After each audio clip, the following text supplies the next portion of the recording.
Hello everyone! I was not the first player in the world to rank 20 this time around, and I was roughly 12 hours after the first few players started dropping in.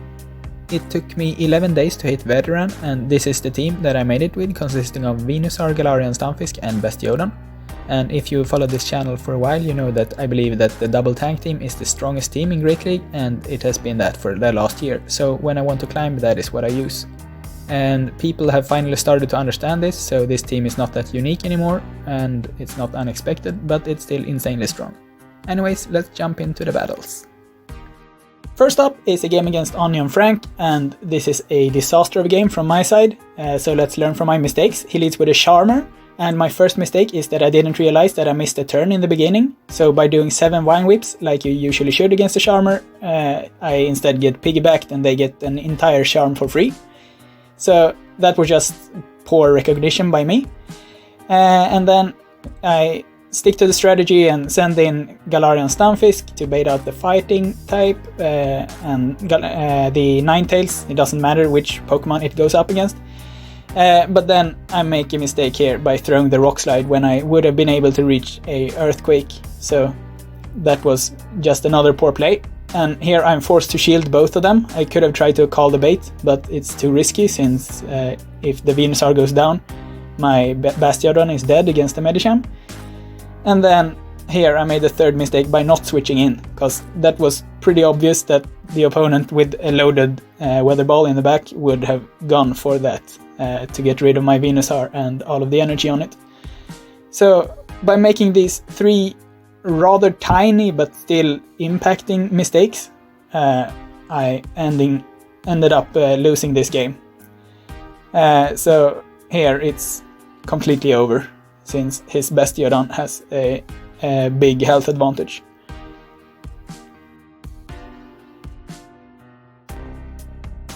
My second opponent in this set is Hooked on Onyx, and he leads with Bastiodon. So this is one of the reasons why I use a high attack Venusaur, because it has a breakpoint so that my Vine Whips deals 3 damage instead of 2. So I actually beat Bastiodon in the 1 shield, which is great, but soon everyone will have Extal Bastiodons and then I will lose them. But either way, they switched into Shadow Victory Bell, which is amazing, because I will easily be able to force both of his shields with Sludge Bombs. And if this is a grass hole, then I will definitely win, because my Bastiodon will be able to deal whatever grass type they have in the back with a flamethrower.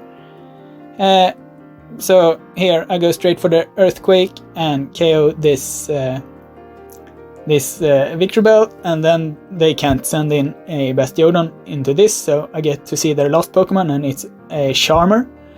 So at this point it's already over, because his Bastiodon has way too little HP to be able to deal with my Bastiodon, and he recognized that, and the Ninetales is dead in the back. My next opponent is James Make Double, and this is game number 3 of the set, and we both lead with Venusaur. And usually I hate mirror leads, but Venusaur is kind of okay, because I know how to play it, and I like to throw a Frenzy Plant in the beginning, since 80% of the cases the opponent shields the first charge move. And then I tried to catch the Sludge Bomb on my own Galarian Stunfisk, but they didn't throw immediately, and I couldn't catch it. So now, since it seems like they don't have a fighting type or a water type in the back, I will put my faith in Venusaur and Bastiodon to finish this. So now I have shield advantage and energy advantage, but when I try to throw the Sludge Bomb, my opponent catches it beautifully on a Sableye. So now I will keep on grinding some energy before switching out and catching a sharp move on my own. And it's a foul play, and I will farm down all the way with Bastiodon and come out with a ton of energy. So I basically have a half health Bastiodon and a half health Venusaur, but both of them has a ton of energy. And my opponent's last Pokemon is Galarian Stunfisk, so that's pretty bad for me. Since he also has a Venusaur with 60% of its health left. But luckily for me, he makes a mistake. There's no reason for him to throw in his Venusaur here. He could have thrown in the Venusaur way quicker or later, or kept it alive or something, but by doing that and letting it go down against the bastiodon, he just invites me to win the game with 2 frenzy plants. And here a rock slide is not enough to take me out, so I win, and that's a GG.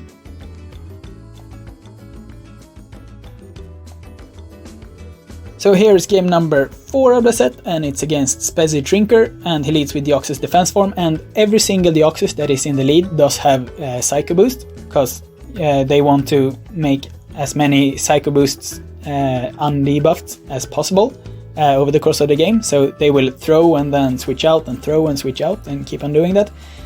So I always shield the first one, because they rarely bait, and then the second one I can easily tank, since it's double debuffed, and then they switch.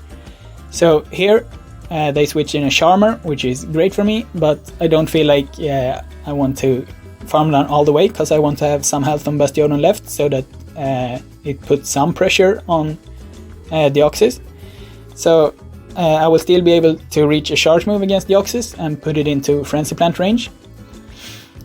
So I expect it to come back, and here I connect with a Stone Edge, and I still have plenty of energy on my venusaur.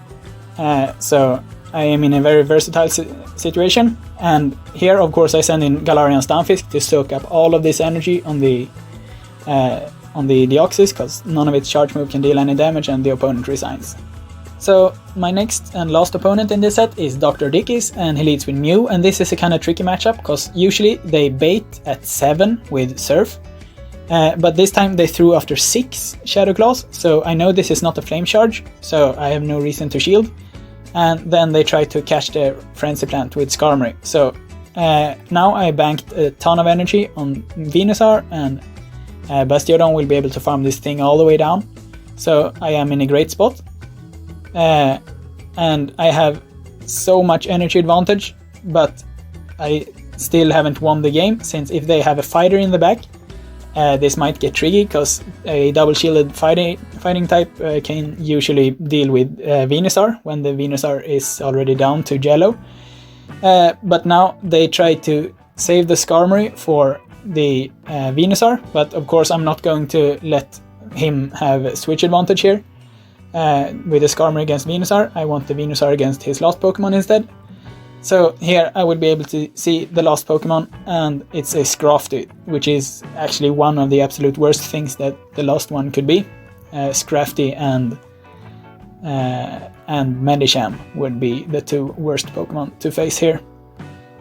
But anyway, I now only have 1 win condition, and that is to come out with very much energy on Galarian Stunfisk. So what I'm going to do here is I will farm down all the way, like not even thinking about throwing a charge move, because I want 100 energy against the Scrafty. So here now I will be able to connect with 2 Earthquakes, the first one to force the shield, and then the second one to KO the Scrafty. So even though I won the switch in very hard with Bastiodon against Skarmory, I still didn't have an easy game, since a double shielded fighting type is always hard to beat with this team.